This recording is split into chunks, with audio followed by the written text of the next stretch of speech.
Flavodata toob toiduteadlaste teadmised toidutööstusesse. Tere! 30 sekundit on tee päralt. Mina olen Kristel Vene, mina olen Flavodatast. Olen teadlane just lõhna ja maitse osas ja meie eesmärk on tuua toidutööstusesse teadlaste teadmised toidu maitsest ja toidulõhnast. Me oleme näinud, et toote arendamine on väga keeruline protsess ja seal tekib palju vigu ja tegelikult teadlaste poolt on need vead teada ja need on juba välja töötatud, aga kuidagi teadlased käivad oma rada pidi ja toidutööstus käib oma rada pidi, et need kuidagi ei jõua kokku ja meie toodame sellise platvormi, kus teadlased saavad panna info sisse ühelt poolt ja toidutööstus teiselt poolt kasutada ja olla kogu aeg up to date üksteise teadmises. Ma ei saa midagi aru. Väga kahju.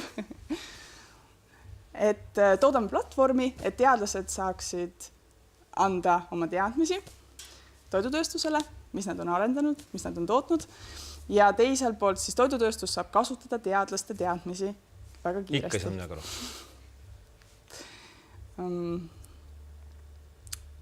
Lihtsamalt. Et mina olen teadlane, kes on arendanud ühe platvormi ja palunud teistel teadlastel sinna sisendada infot toidu maitse ja lõhna kohta, vigade kohta.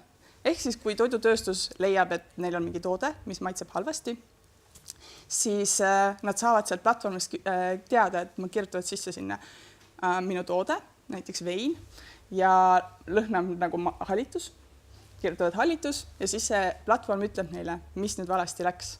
Miks see vein lõhnab nagu hallitus?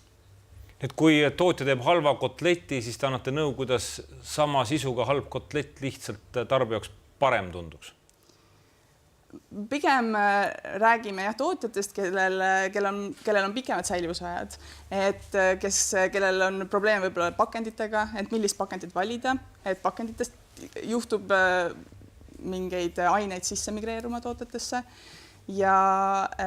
või siis säilivuse aja jooksul, sest toit on nii keeruline süsteem, et seal oksudeerub midagi, seal midagi laguneb, seal midagi omavahel reageerib, et need teadmised on teada, et mis seal juhtub sellest tootest. Mis teadmised teil on? Mida te teate? No näiteks seda, et just hiljuti keegi ütles, et ma ostis ühe kookose batooni ja ütles, et see maitses nagu seep. Ja seal on tegelikult väga lihtsad põhjused, miks see maitses nagu seep, sellepärast, et see oksudeerub, seal tekivad rasvhappete oksudatsiooni tagajärjel väikese lühikese ahelaga rasvhapped ja need maitsevadki nagu seep. Ja see on väga lihtsad põhjused, mida sa saad teha niimoodi, et ta ei maitseks nagu seep. Kas maitse ei ole tõesti nii suhteline asi, et see on nii subjektiivne? Mulle tundub, aga mina ütlen, et mulle maitseb see hoopis nagu kivisüsi.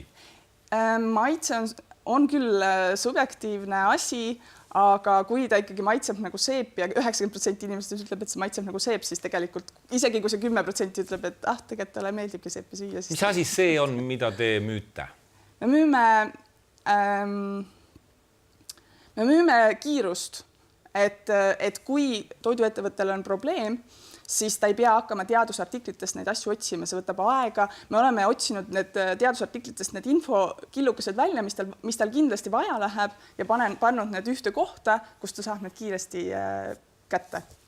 Kuulge, ma helistan teile, kui mul tootes on seebi maitsega kookosbatoon, ma helistan teile, kui küsin, mis ma tegema, te vastate, asi on mutt, mis ma üldse...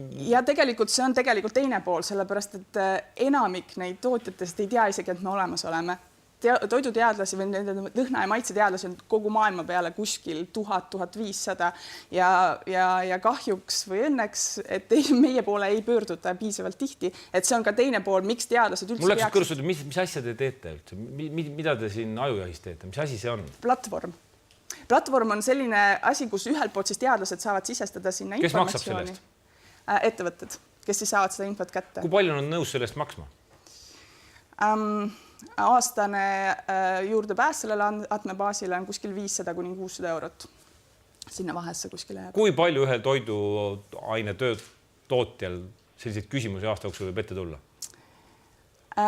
Oleneb, kui palju nad arendavad uusi tooteid, aga tegelikult suuremal ettevõttel rohkem, väiksem ettevõttel vähem, aga iga uue tootega nad saavad nii-öelda tegeleda ka ennetusega, et nad panevad oma uue toote, mis nad tahavad sinna arendada, ütleme sellesama hakkotleti, siis panevad sisse ja vaatavad, kas kellelgi on kunagi juhtunud mingeid selliseid vigu ja nad saavad juba ennetada seda ja neid vigu vältida eos. Kas toiduainetöösturil samasugused spetsialistid ei ole tööl, nad oskavad seda ise teha ilma, et teile maksaksid selle? Ja suurtes ettevõtetes on ja Unilever, Nestle, nendel on sellised research centerid täiesti olemas ja nemad ei ole ka meie kliendid. Aga meie kliendid on väiketööstused, kellel ei ole võib-olla... Öelge mõni näide, kes võiks Eestis teie klient olla?